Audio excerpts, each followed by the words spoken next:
Very good. So all back together again now. So for today's talk, I did say I was going to continue on with the Anapanasati and just how this all works, the more formal part of the meditation. But it is a really important part that talking about Anapanasati and the also the Satipatthanas, putting them all together, the foundations of mindfulness. That second tetrad of the second four parts, that's the fifth, sixth, seventh and eighth part of Anapanasati. It's always like developing joy. Just breathing in, just experience piti, breathing out, experience piti. This is joy. Breathing in and out, experience happiness. And just, it's actually say calming down, but just almost like collecting, stabilizing that happiness. And just, and then just, like say experience, they call it the Chitta Sankhara, and then stabilizing that. And it's really important points in that. And the important point which I was stressing yesterday, that the happiness is not in the breath itself. The breath is just a breath. It's the way you look at it, the attitude, just know how you regard things. And this is where little things like understanding the fault-finding mind and how that we get trained to perceive all the things which are wrong and see the faults, because that's work. We see the faults and we fix it.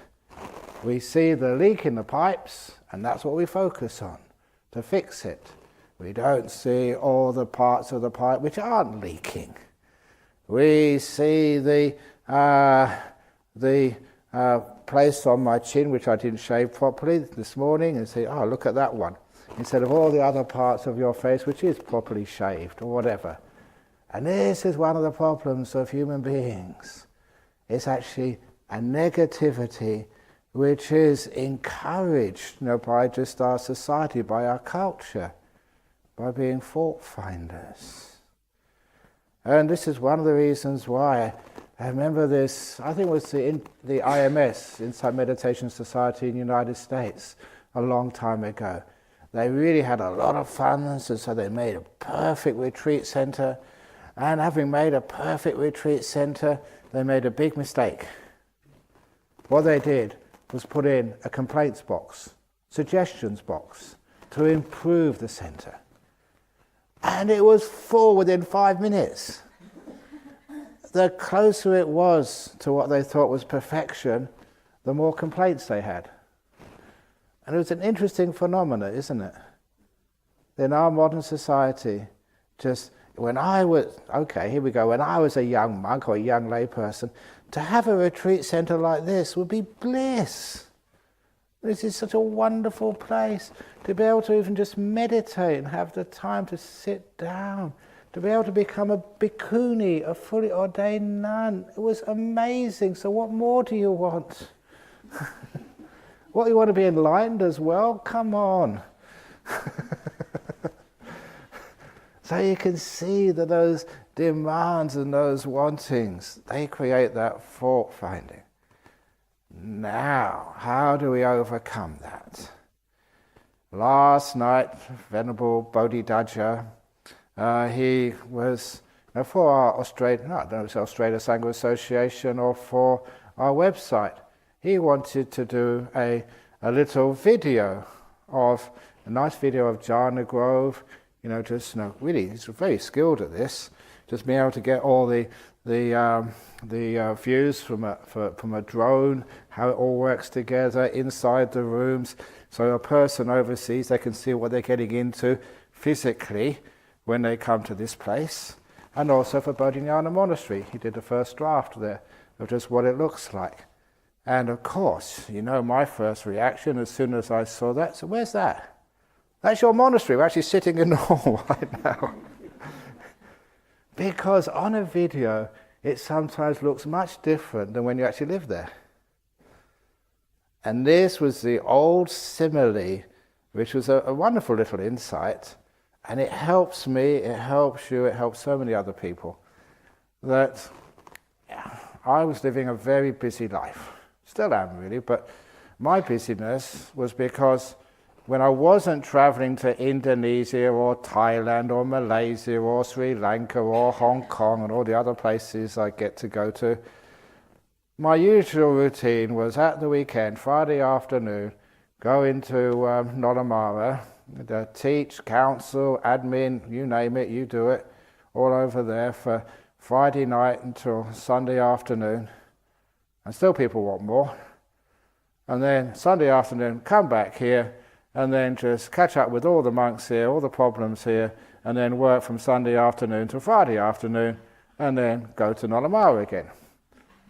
Just, doing 2 jobs, and just a few jobs at the side, like, being the spiritual advisor of Buddhist Society Victoria, starting a monastery at Newbury Buddhist Monastery, and every now and again giving in to extreme pressure and going to visit the Dhammasara Monastery, or even rarely Sydney or whatever. So, but it's a very busy lifestyle. I'm supposed to be a monk. I'm supposed to be chilling out. So I was, after a busy weekend, Monday morning, I just happened to be walking somewhere in the monastery, checking out what needed to be done, and before going over to my cave, and lots of time I can't get in my cave because there's people already in there visiting. So, and then somebody came up to me and said, "Oh, you're so lucky to live in such a beautiful monastery. It's so peaceful here. The hall is so tranquil. And your cave is just so delightful." Yeah, when I can get into it. I said, "What do you mean it's a peaceful monastery? So much work to be done here, so many problems to fix, so many stuff you have to do, so many people you have to teach, so many photographs you have to be taken of you." So, and I realised, there's, at least I got enough reflection to realise there's a problem there. And the problem was that if you're the abbot, if you're the owner, you always see what's wrong, things which need to be fixed up. You see the leaves which need to be swept off the path, the dangers from the bushfire season which have to be addressed, the leaky pipes in the firefighting equipment. You can see just even, have you seen our entrance gate?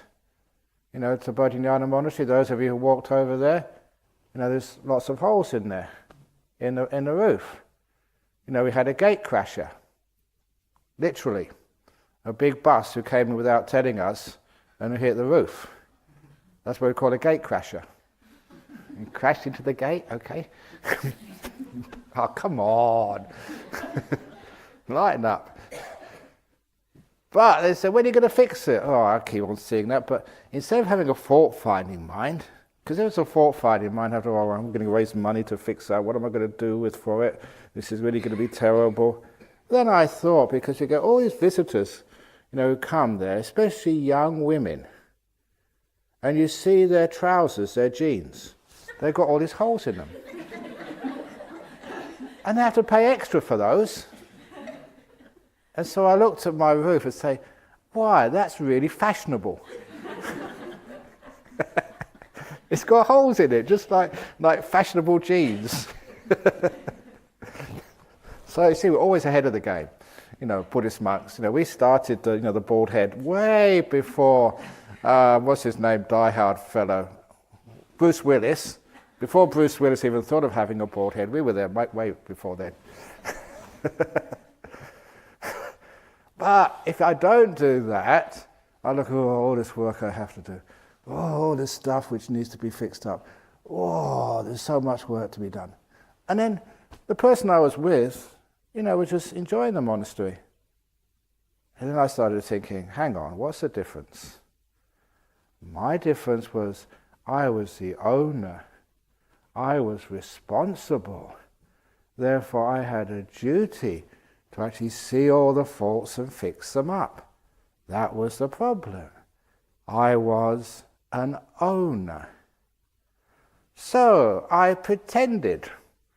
I just role played to be a visitor in the monastery where I was supposed to be the boss. And it was a wonderful experience, because as soon as I pretended to be a visitor, it was not my problem anymore. Someone would say, look, there's holes in the roof. Oh, go and see the abbot, not my problem. I'm only visiting today. The camera doesn't work. Not my problem, I'm only visiting. Go and tell the manager. Someone is stolen the car. Not my problem, I'm only visiting. By the way, they haven't, don't worry about it. Anyway, you don't own it, it's not your business anyway. So much of that stuff, as soon as I stopped being an owner, I could let it go. I could relax. And I could enjoy Bodhinyana Monastery in the same way that you can. But as soon as I start being an abbot, I'm in trouble. There's so much stuff which needs to be fixed up in that place. As soon as I become a teacher, then I've got to listen to all your problems. Fix up all your meditation, oh, it's endless. So every now and again, I pretend just to be a monk. An ordinary monk, not even a monk, just to be a person in my cave, or in my, wherever I can find a hidey hole to hide out. So I can actually always think, well, somebody, their meditation, they're going crazy. And I say, none your business. This person, they want to make a huge donation to the nuns' monastery. Sorry, not today. Not my business. They want... The committee in BSWA is going just ballistic. Not my problem. You have to do that. Otherwise, you'd always have a fault-finding mind instead of an appreciative mind. If you're the owner, the boss, you'd always see the faults, things which need to be fixed up. So what's that got to do with meditation?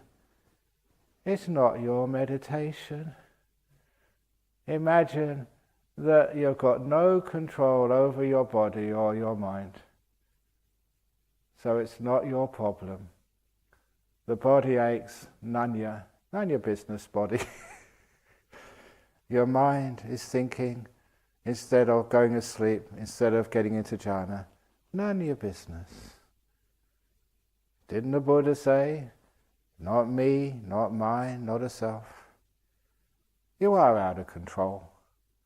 And it's the time you accepted that, relaxed, and become enlightened. So it's called letting be. You don't own this thing. Do you? That's the myth of ownership. Okay, simile of the driverless bus. Again, a long time before Google even had the idea of a driverless bus. That was one of my similes 20 years ago, and that's got from the Buddha 2,500 years ago. So once again, Buddhism got there first.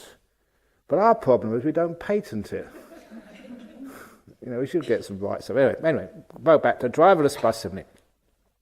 What many people come here for is actually to fix up all the problems in your mind, in your life, in your monastery or wherever. Always trying to fix things up. Because life is like a bus journey. That's an old simile. But you always use old similes and just mess around with them and get some new ideas out of them. It's a bus journey. And your problem is that every now and again you get some beautiful experiences. That it's like you have a beautiful nimitta piece and then somebody sneezes and they blow it all. You came within a nose of Nibbana and you blew it. It's a joke, nose, you blew the nose. Crikey. I really try hard to create some happiness in this place. Becoming a nose of Nibbana, that's a horse racing symbol. Just you lost by a nose and you blew it. Oh dear.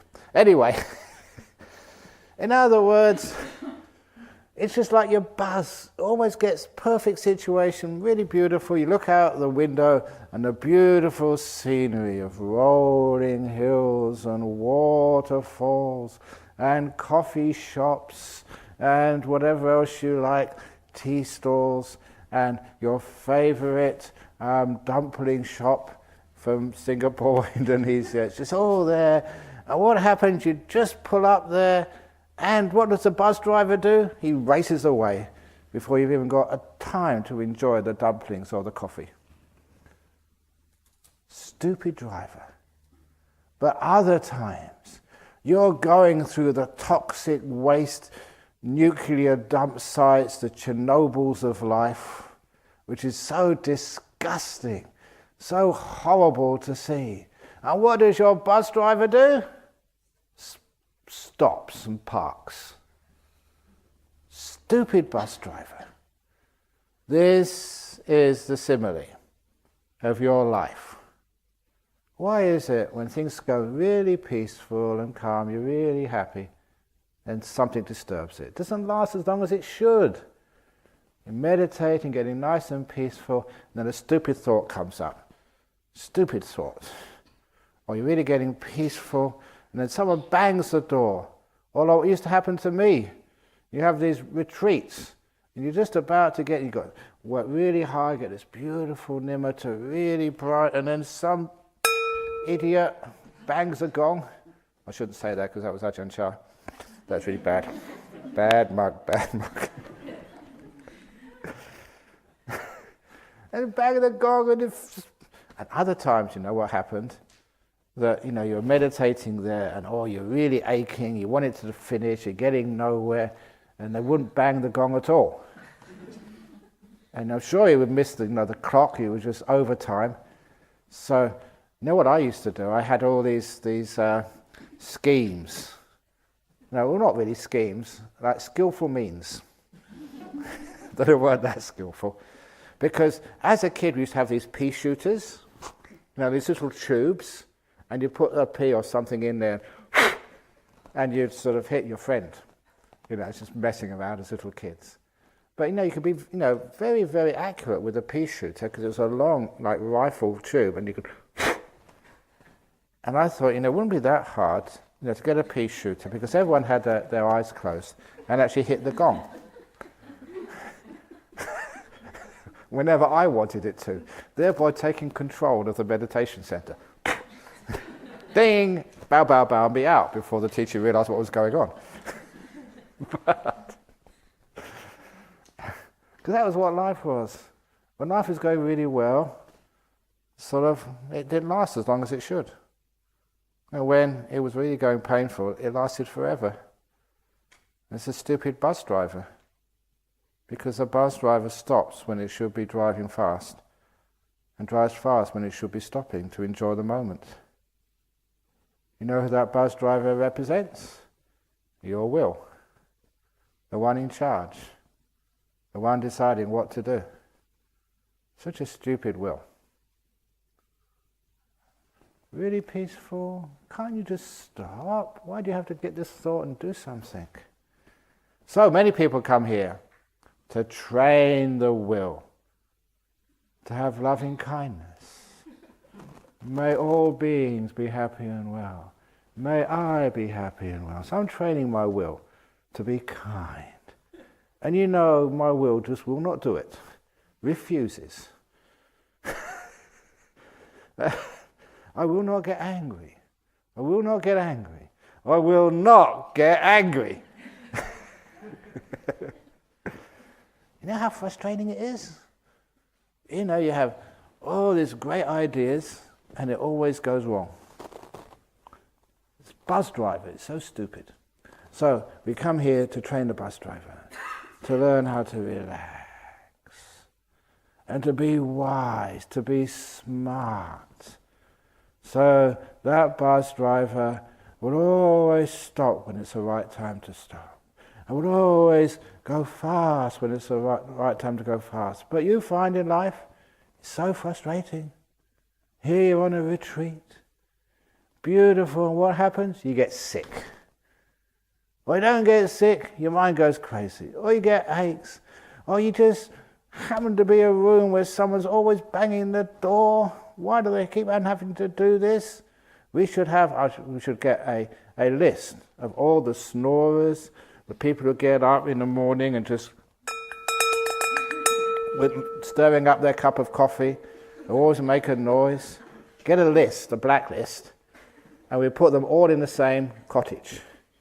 You know, the naughty cottage, or whatever you call it. And all the peaceful ones, they can go to another cottage. And, you know, I think you could always give a few suggestions already. But there's something really wrong there. Trying to control never works. There's something wrong with the bus driver. Something seriously wrong. And so that one day, you decide the only way you can truly train the bus driver is actually go right up to that bus driver so you can teach that bus driver what to do. And that's the job of this meditation. By little sneaky tricks, I get you to let go until the body vanishes, 5 senses vanish, and you go to see the mind. And the first thing you see in the mind is not just the knower, but the doer, your will. You find out who that person is. Who is making all these choices? Who starts this thinking process? Who decides to move your back and straighten your back? Who decides to adjust your feet? Who decides to move your hands? Who decided to come here? What is this will? And that is where you see something you never expected to see. You get shocked when it's not no more theory, you see very clearly. The bus driver's seat is empty. There's no one there. Anatta, non-self, emptiness. What Ajahn Chah used to say, one, nothing there. The driverless bus, which is your body and mind. So what happens when you see that? You go back to your seat, you stop complaining. There's no one to complain to. No more wanting. No more complaining. It's now none of your business. You're not an owner of your life's trajectory. Something goes wrong, not my problem. Just life. What do you expect? Do you really expect to come here and because of these amazing teachings by the amazing Ajahn Brahm, the most humble monk in the whole world, do you really think that's going to fix things?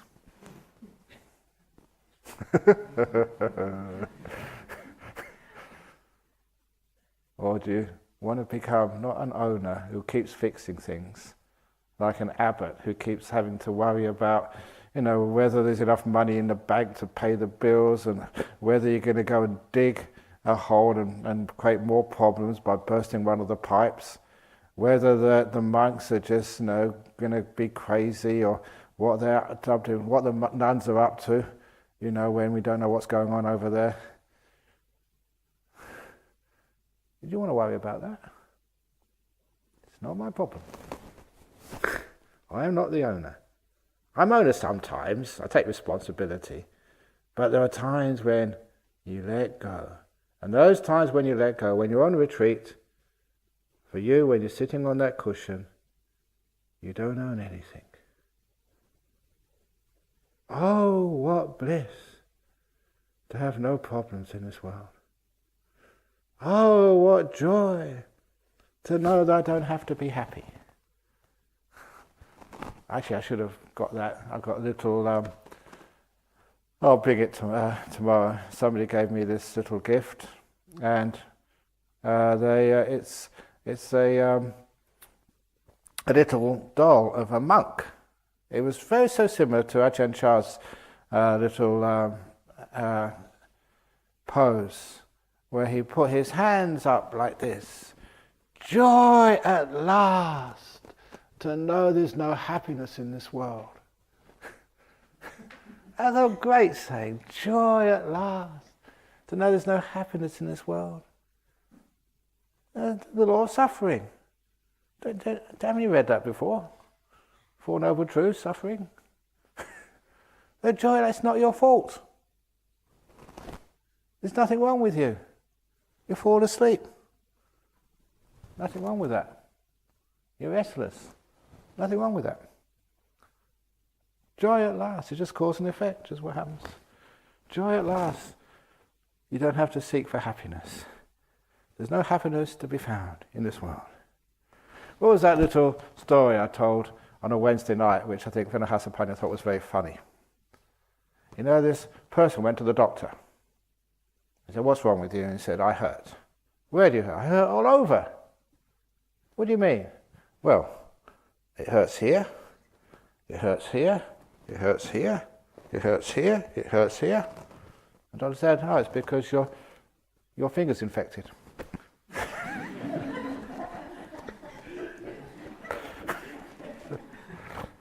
I get it. Of course it's going to hurt here, hurt here. Wherever you press that, it's going to hurt. It'll even hurt there. Your fingers are infected. Life is suffering. It hurts in Jhana Grove, it hurts here, it hurts there. Why? Not Jhana Grove, it's not you, it's not the teacher. It's because you have too many expectations. Too much wanting. Wanting for things which are totally out of control. They're not yours anyway. So, it's not mine, not my problem, you let go. So what does that mean in meditation? So you're watching your breath. Your breath doesn't belong to you. I'll now prove it. You cannot control your breath. I'll prove this. Stop breathing.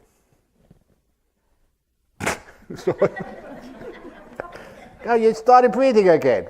Stop it. For another half an hour this talk to go, so stop breathing. Of course you can't do that, you'll die, you'll asphyxiate. It's an automatic process. You can't, there's so much stuff you can't do. Sit perfectly still, don't move. Of course you can't do that. If you've got a kid who can't keep quiet, I've done this a few times, you know, it really works. You've got like a 6-7-year-old kid, and just always moving around talking, especially talking, making noise. And sometimes I say this, you know, even they know that sort of I've got no money, but I could borrow some money from somewhere or other. And I say, I'll give you $20, kid, if you can keep quiet until I finish counting to 10.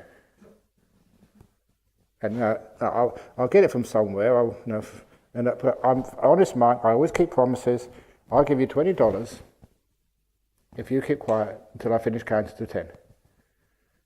And the kid, oh, okay, yeah, I can use $20. So I go 1, 2, 3, 4, 5, 6, 7, 8, 9.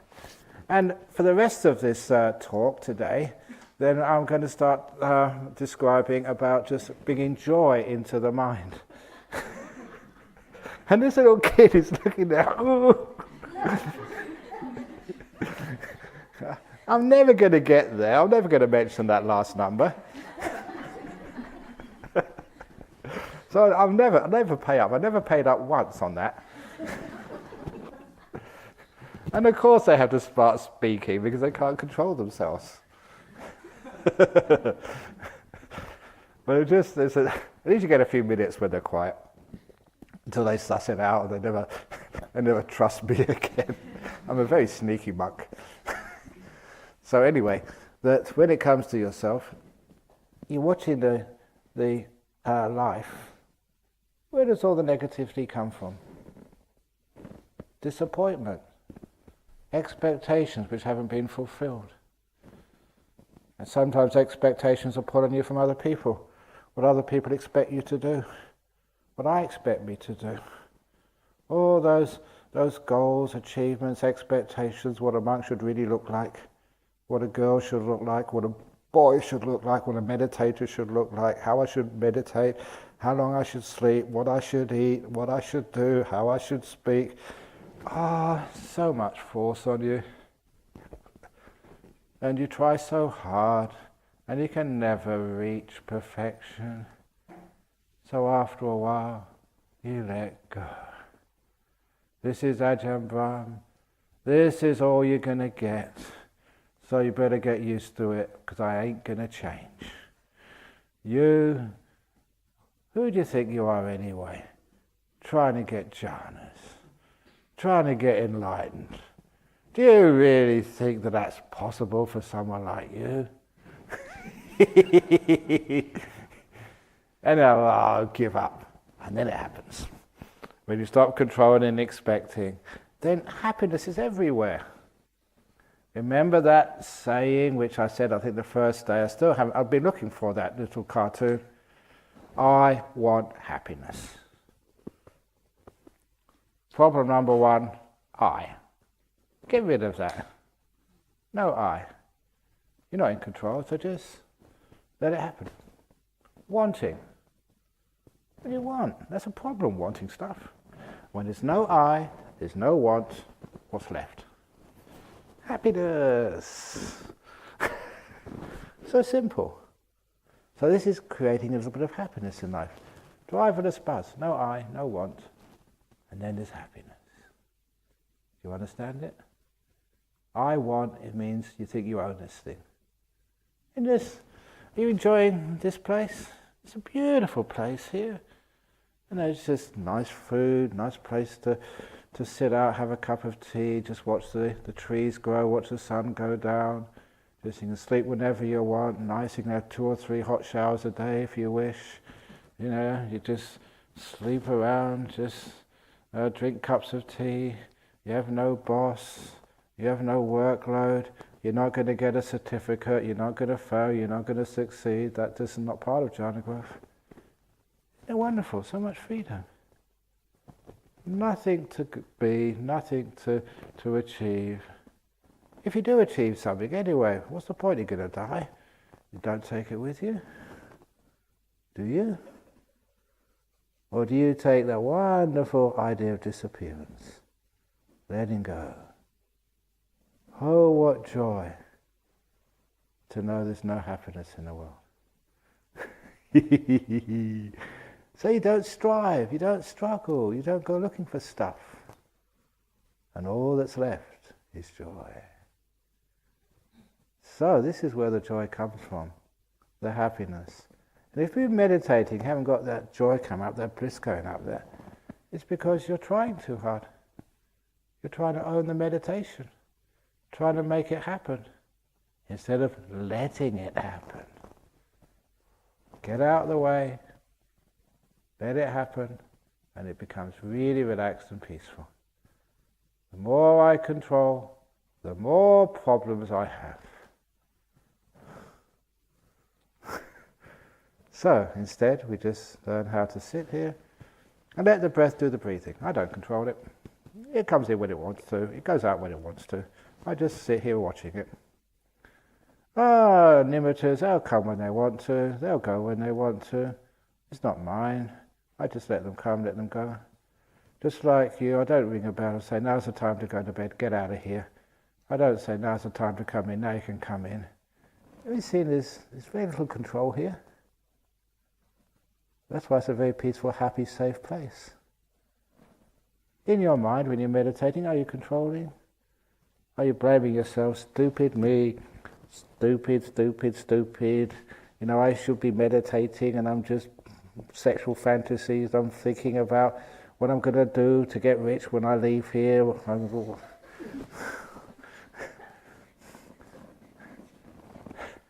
The more you try to control it, the worse it gets. Just let it be. It's not me. It's not my problem. Not me, not mine, not a self. Then you can let it go, and happiness comes. You stop blaming yourself. You stop blaming life. And then you have this beautiful idea, just sitting here, this is good enough for me. This is wonderful. All the amazing freedom which I have here. And because you feel free,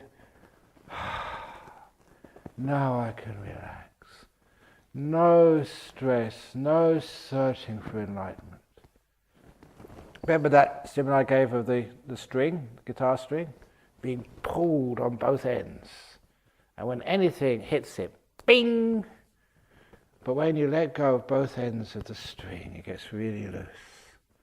Anything hits it in life. It doesn't even echo at all. There's no sound at all. It's got to be tight to react. Loose, free, doesn't react at all in life. Totally peaceful. So just watching the breath go in. This is so nice. Just watching breath. Breathing in, sabai. If you want it to be sabai, then it will never be sabai enough. So come on, more sabai please. That's more stress. It's amazing how people just take something simple like meditation and make it another stressful activity to do. So how many more days are left? How far have you got so far? It costs a lot of money. It's very hard to get into these retreats. You better sort of start putting some effort in now. No more sleep. No. Oh, get out of here. That's not how we meditate. So relax. Let go. Let it be. Stop searching for happiness. As Ajahn Brahm said, there's no happiness in this world, so stop searching for it. And then what's next? I want happiness. You stop I want, and then you find the secret of happiness. Joy at last. To know there's no happiness in this world. Isn't that great? When you stop searching for it, then it's there. So, stop controlling the breath. You sit there, just wait for it. Think, me become enlightened? No way. And then enlightenment happens. Counterintuitive, but it's the way it works. When you stop striving, then you're peaceful. When you put the glass of water down, then it becomes still. You're not controlling anymore. So after a while you get so peaceful, so still. And these nimittas, these lights, they come to you. You don't do anything. You just sit here. It's another simile of flying, not Singapore Airlines, not Qantas. I don't like flying Qantas Airlines because there's always lots of turbulence on Qantas Airlines. It's always a very bumpy flight. Have you ever noticed that? And one of the bumpiest airlines is Qantas. You know why? Because it's a flying kangaroo. Bum, bum, bum, bum, bum.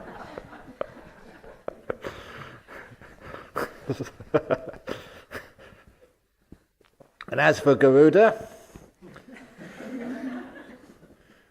I was flying over to, where was it, to, I think it was Jogja once, and had to cancel, actually the flight got cancelled. It wasn't delayed, it was just cancelled. And so I had to quickly ring up Venerable Sri Panyawara and say that I can't go to the talk. He said, they're going to be very disappointed. What should I tell them? I said, look, obvious what you should tell them.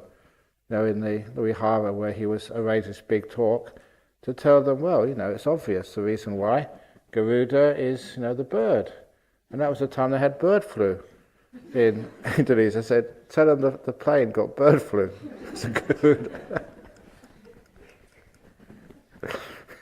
It just happens. It's good teaching. You can't expect things always to turn out the way you expect them to. So anyway, flying Buddha Air, that's the best airline. Buddha Air. Because once you get onto Buddha Air, you just sit down, you don't do anything. It's only got one destination, you can't stop halfway. Enlightenment.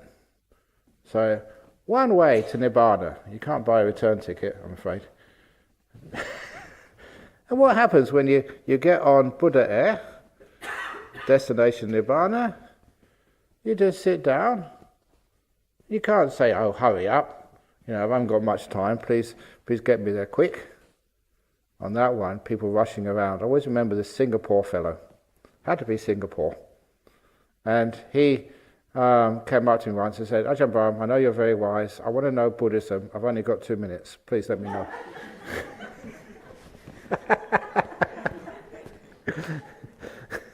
I said, okay, fair enough. And so Buddhism in a nutshell. And I like little challenges like that because, for once I rose to the occasion.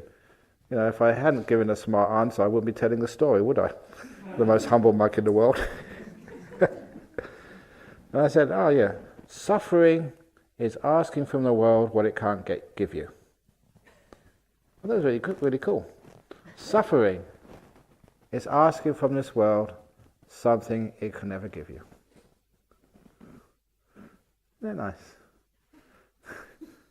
nice? So, my meditation practice will go according to my schedule. So 3 days I'll get first jhana, the next day second jhana, by Thursday the third jhana, Friday the fourth jhana, Saturday psychic powers, and Sunday, just before I leave, enlightenment. Is that yours? Good, doing work on it. So anyway, when you go on Buddha Air, it's really good.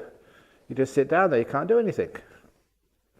You sit down there, and then after the seatbelt sign has been turned off, you get the flight attendant comes up and says, Madam, what can I get you to drink? We have first jhana, second jhana, third jhana, or fourth jhana. What would you like today? And because it's a special offer today, with every jhana we give, a psychic power. So which psychic power would you like offered? And you look at the menu and say, yeah, walking through walls. No, you don't need that anymore because you've got doors. Flying through the air, levitating. No, that's not so good because that will be, you're flying an aircraft that will cut out their business. I would take reading minds. Okay, I'm reading minds. So the flight attendants come a few minutes later. Here you are, sir, mind reading. And that's actually what happens. They come and serve you. You don't go looking for something or ringing the bell, ding, ding, ding, ding, ding. Otherwise they get upset at you and they won't give you anything. On Buddha Air, we call that, we don't call it in-flight service, we call it insight service. Comes and pings you, all this stuff. And then it just happens. All this stuff comes to you when you're sitting perfectly still. You don't go seeking for it. You don't try and own it.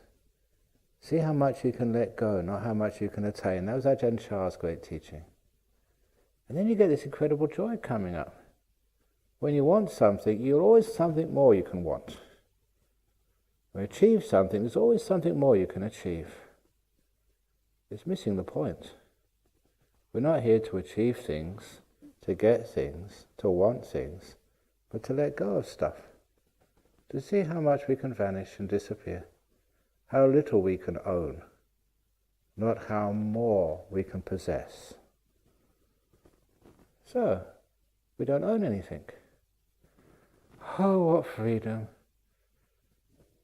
When I go back on that computer, you don't know what emails are coming out at you.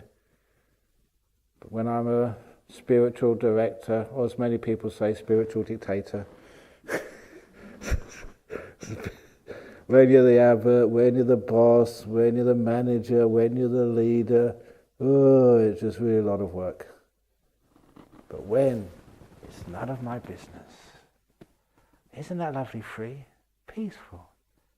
Sickness, health, none of my business. Nothing to worry. I'm going to die anyway. So let's, bring it on, as George W. Bush said. The longer I live, the more aches and pains I'm going to have, the more I'm going to sort of have to stay in old monks' home. We haven't got an old monks' home yet. So, actually we have. I think it is Bodhinyana Monastery. Oops, bang. It's okay, it's none of my business. Leave it alone. I didn't do that. So, it comes back to me, you see.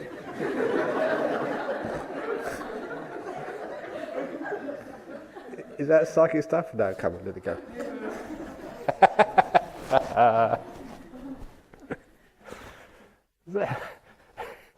Isn't it much more happiness in this world when you don't control stuff? So that's one of the missing ingredients of your meditation so far. Too much control. Too much ownership of your meditation practice. Too much grasping, attachment to your body. It's my body. No, it's not your body. Just look after it. Same with this body is not my body. You feed it. You don't let me exercise. You say, oh, do you want to lift, Ajahn Brahm? I said, no, I need my car needs to be blessed. I need to make some more merit. Can you please come in my car so I can drive you back to monasteries? No, I need the merit. Well, you need exercise. Not my fault.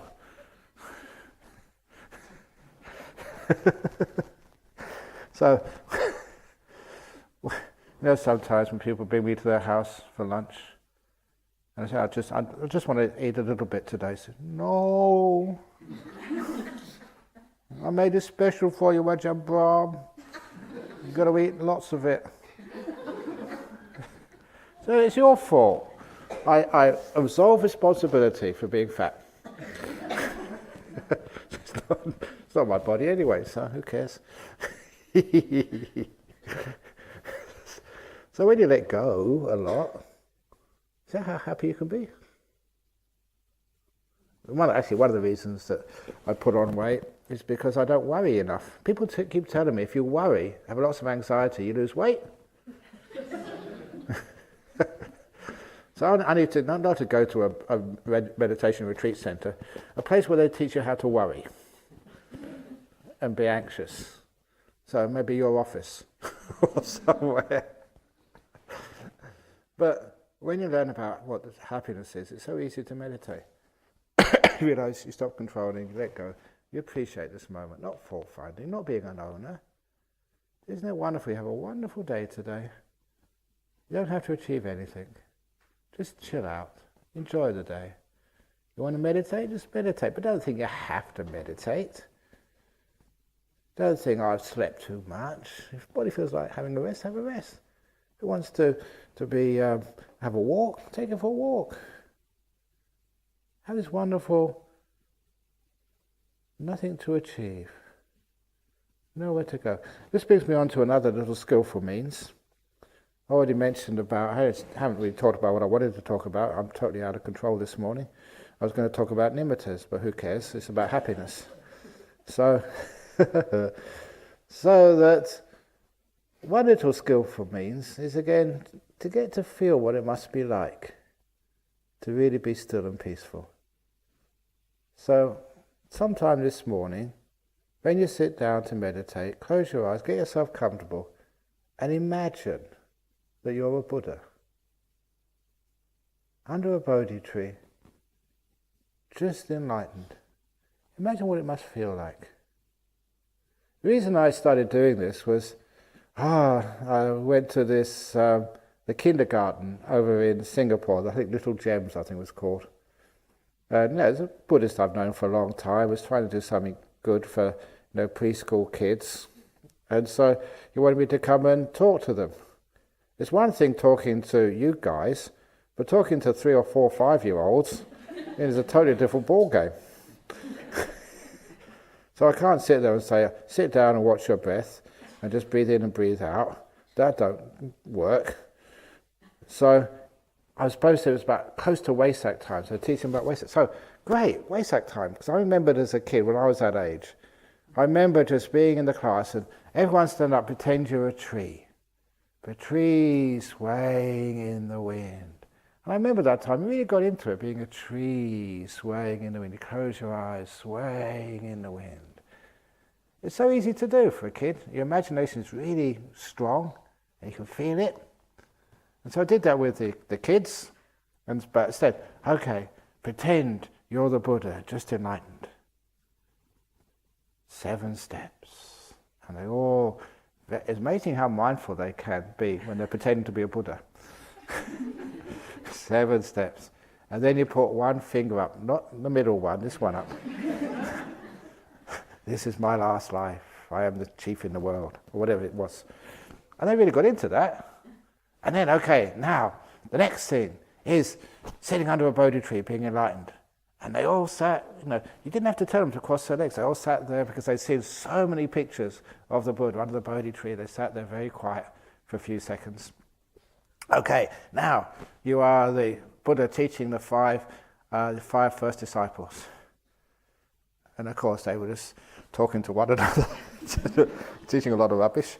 But that's the best they could do. But the nicest one was, now you are the Buddha under the twin sal trees about to pass away into Parinirvana. And on your right side, like this, and they all lay down like that, and it was such a nice thing. And we lasted a long time because I didn't know what to do after that. So I let them stay there for a long time. But they really got into it. And that's actually teaching about, the meaning of Wesak.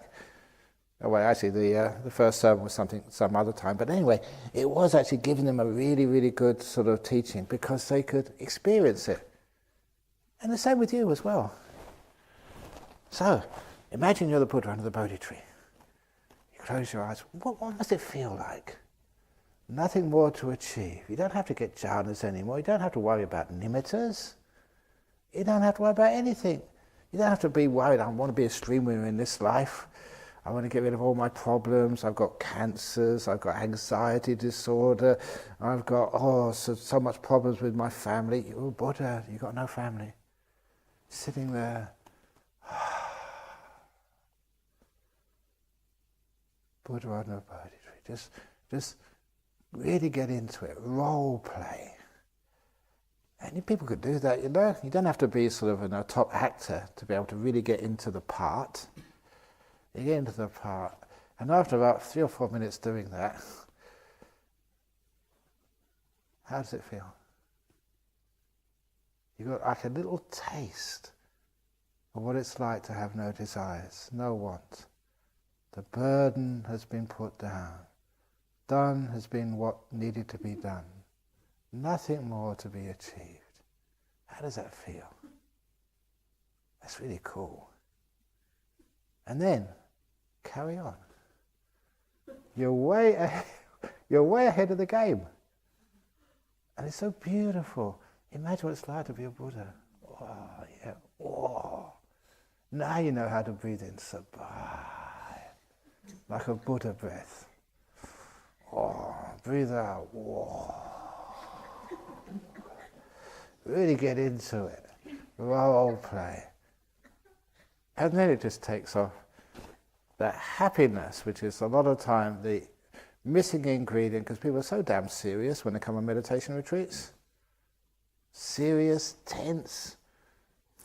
You know the story of the man who went to the psychiatrist's office, another psychiatrist joke, and he said to the shrink, he said, sometimes I feel like I am a marquee. Marquee, they're having these big parties in the garden of Marquee. Other times I think I'm a wigwam, the Indian, the teepee. Sometimes I think I'm a wigwam, sometimes I think I'm a marquee. And the psychiatrist said, your problem, sir, is you're 2 tents.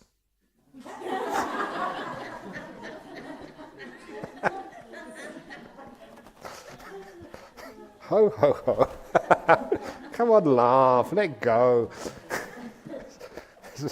What do you expect? But that's so true. In meditation, it's so tense, you can't have any happiness. Because you don't have any happiness, too serious, you can't get that ingredient to take your meditation into the nimittas. Breathing in joy, breathing out. I'm a Buddha, totally free, nothing more to be done. So you can enjoy every moment, not an owner anymore. You've done everything. You can let go. So you don't see all the faults in your meditation. Don't see all the things which need to be fixed up, all the things which need to be done. See what you have. Oh, this is so nice. This is good enough. Good enough for me. Oh, yeah. You have happiness, the piti, the sukha, the joy. And then breath is easy to watch. You don't even try, it's just there. Lights come up, oh yeah, this is good enough for me. But you don't try and develop them. This is not good enough, I have to make it better. That just stops everything happening. You just sit there and enjoy. Whatever limiter, whatever light, whatever colour, it moves this way, moves that way, just enjoy it. Don't try and stop it, restrain it, do anything with it. It's not yours. It's a visitor. You don't own it. So just let it be. And then it will come right up to you and be with you. It will never be afraid of you again. If you try and control it, it will run away. You try and catch it, it will go away from you. You just let it be and let it settle. Now you know about the driverless bus and how to bliss out happiness beyond your wildest dreams. Ooh, this is cool. So, that's the talk for this evening. Big morning, who cares? It's all judging. It's the evening somewhere anyway. Somewhere in this world. So have a wonderful morning. If you want to, you don't have to. It's not really up to you. So don't go looking for happiness. You can't control it. There ain't anything out there. So let go and see what happens. Sadhu, sadhu, sadhu.